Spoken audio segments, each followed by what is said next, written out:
gitu doang kan.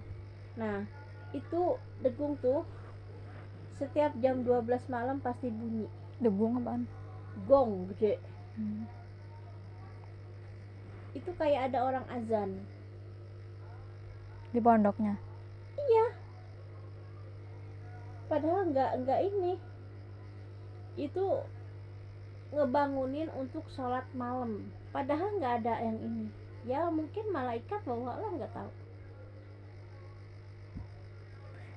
Makanya orang kalau udah diangkat sama Allah, dikasih karomah, istilahnya keistimewaan, penduduk langit pun istilahnya mendoakan dia. Dan Allah ini orang, walaupun orang lain ingin menjatuhkan, kalau Allah nggak ngizinin,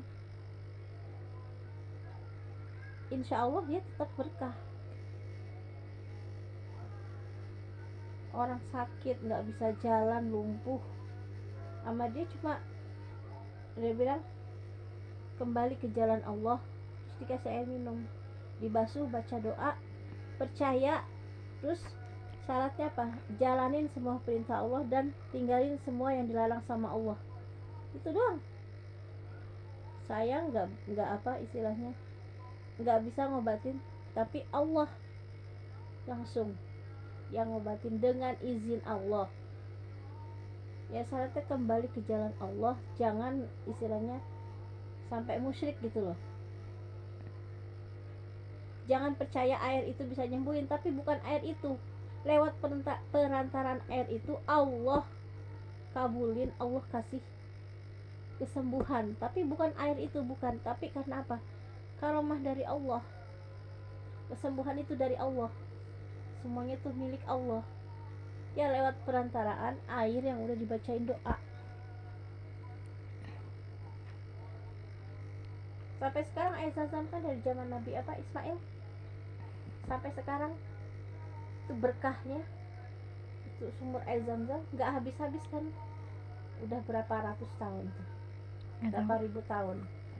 Kuasa Allah itu, kalau Allah udah ngangkat, Allah udah kasih ke iniin apa sih, makanya di sana kan dibilang tanah suci, tanah ini bener-bener apa yang kita lakuin di istilahnya di negara kita.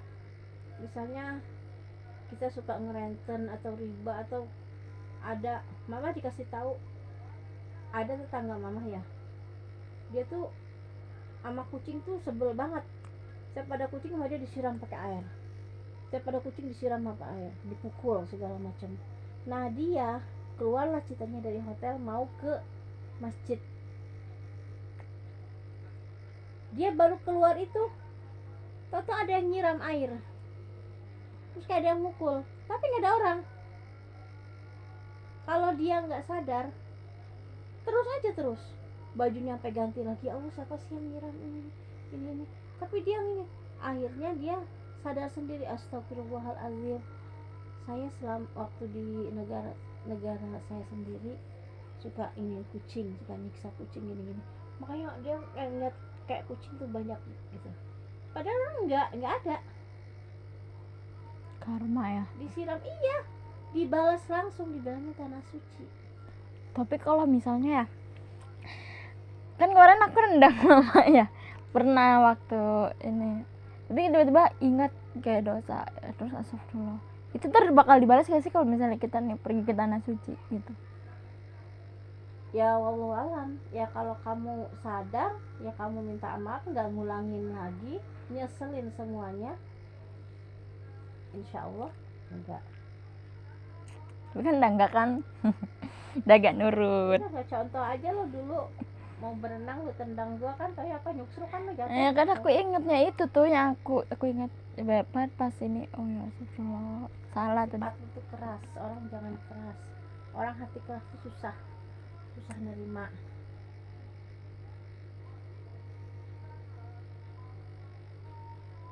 Susah nerima nasihat. Orang yang udah susah nerima nasihat, hatinya keras, yang dikuasain iblis.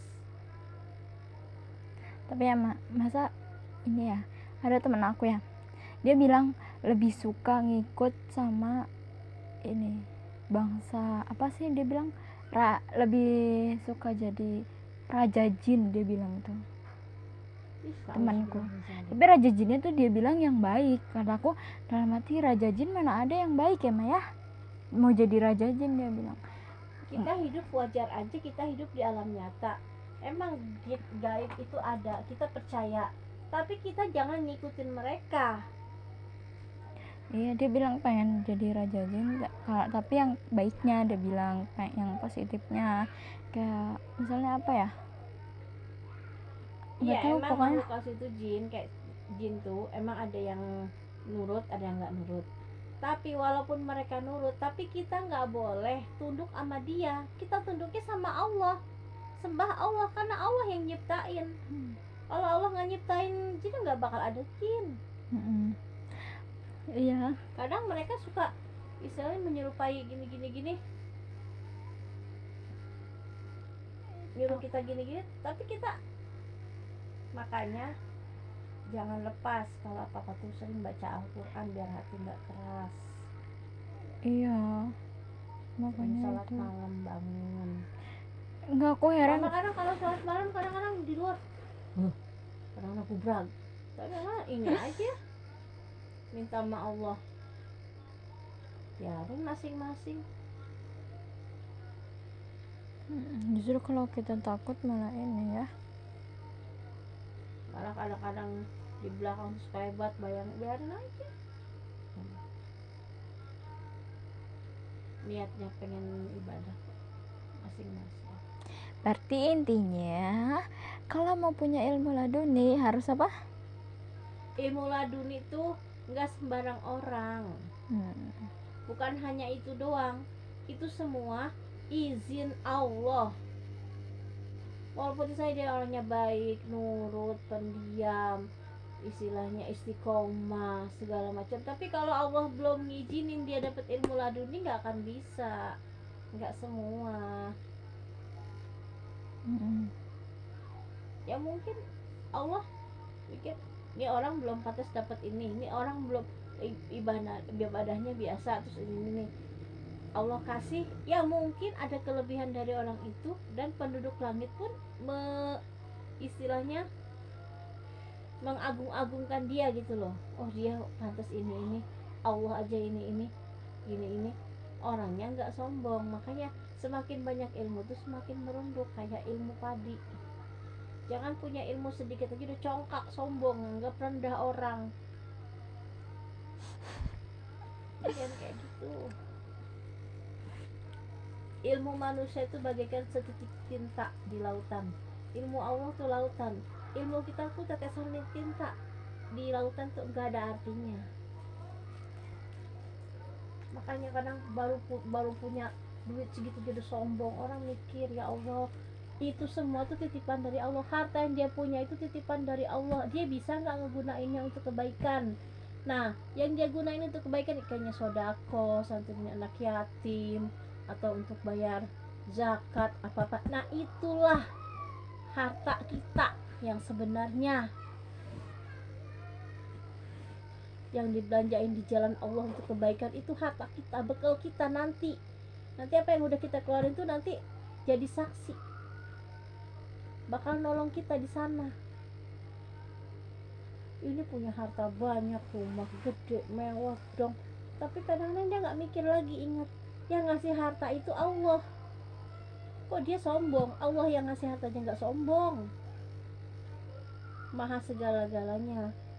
Makanya orang punya harta sombong nggak akan lama, ada aja balasannya. Hartanya dirampas lah, kebakaran lah, inilah. Makanya kalau punya tuh lebih baik sodakohin ini. Kita boleh pergi haji atau umroh berkali-kali, tapi kalau misalnya ini kan punahnya cuma sekali.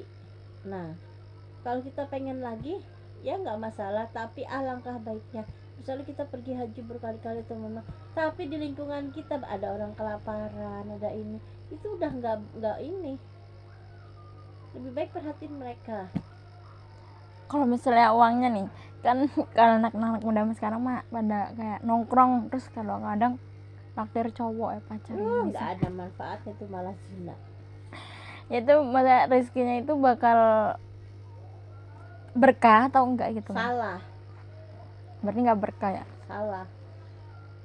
Harta kita punya itu bukan istilahnya kita punya cowok naktirin cowok, salah. Kita kasih istilahnya untuk anak yatim, untuk kaum duafa.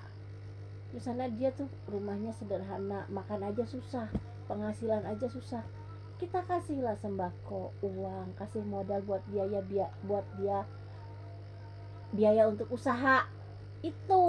Kalau cowok itu nipu, terus cowok cowok itu nipu kita nih, udah kita tuh ngerasa Ya itu kayak bukan nih. rezeki kita, kan dibilangin udah salah jalan, dia sombong, mungkin punya sifat sombong, ya Allah ambil lewat itu.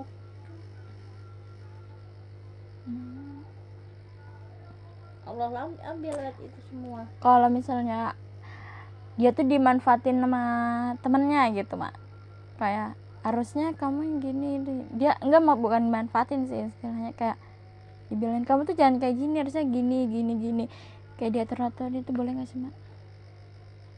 Kalau dia nunjukin kebaikan, walaupun istilahnya dia umurnya lebih muda dari kamu, itu bagus buat kamu juga introspeksi.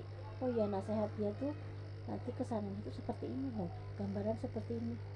Apa salahnya kita gunakan? Apa salahnya kita, oh iya ya, terima kasih ya dikasih nasihat, apa istilahnya diarahin.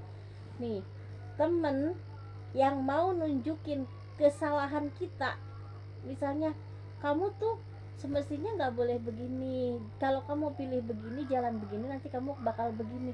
Itu temen yang sebenarnya, ngerti gak? Itu temen yang sebenarnya. Tapi kalau teman cuma hanya di depan kita muja-muja, ih kamu mah kirain gini, itu bakal ngebinasain kamu, istilahnya menikam di belakang.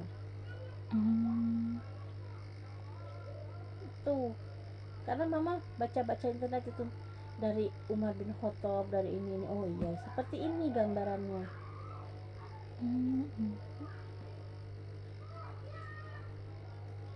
Makanya lebih baik cinta Allah daripada cinta manusia. Cinta manusia boleh, tapi jangan berlebih-lebihan. Kalau berlebih-lebihan malah akan membawa istilahnya kita keterikatan sama dia. Kalau kita misalnya putus sama dia, sakit kayak apa, kita pasti istilahnya nggak tahan iman, stres ini.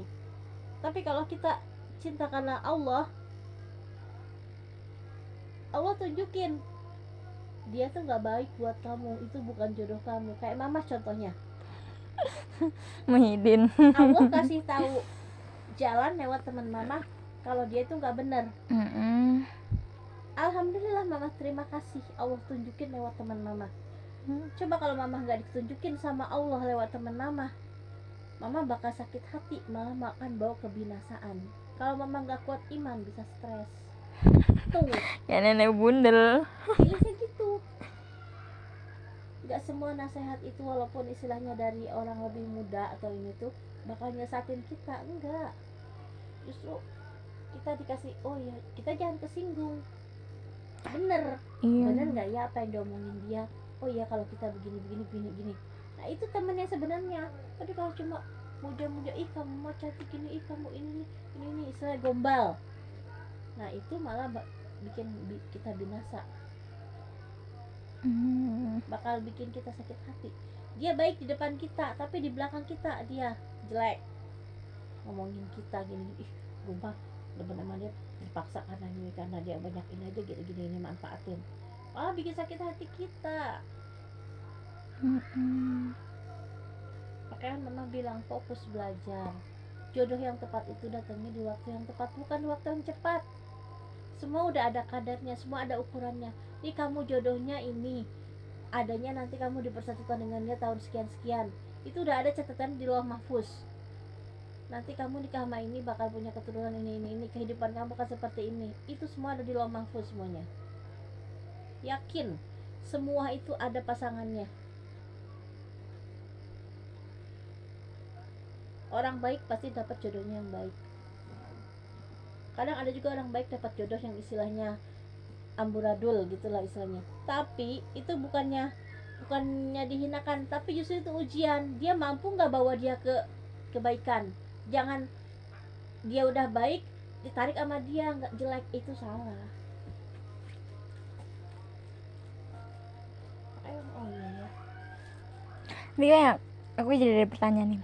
Kalau misalnya nih dia kan baik, terus dapat jodoh yang kurang baik, nah dia ketarik nih sama yang kurang baik malahan sama jodohnya, itu gimana Mak? Salah.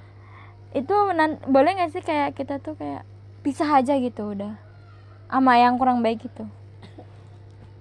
Ya kita udah nasehatin dia, udah minta gini, tapi dia malah ini ya, istilahnya apalagi kalau sampai melanggar agama, milih jodoh itu karena dia cakep ini sampai kita rela ngorbanin agama kita, itu udah murtad. Banyak kan sekarang. Banyak. Kayak gitu, jodohnya cakep, ganteng, paraden tuh datang.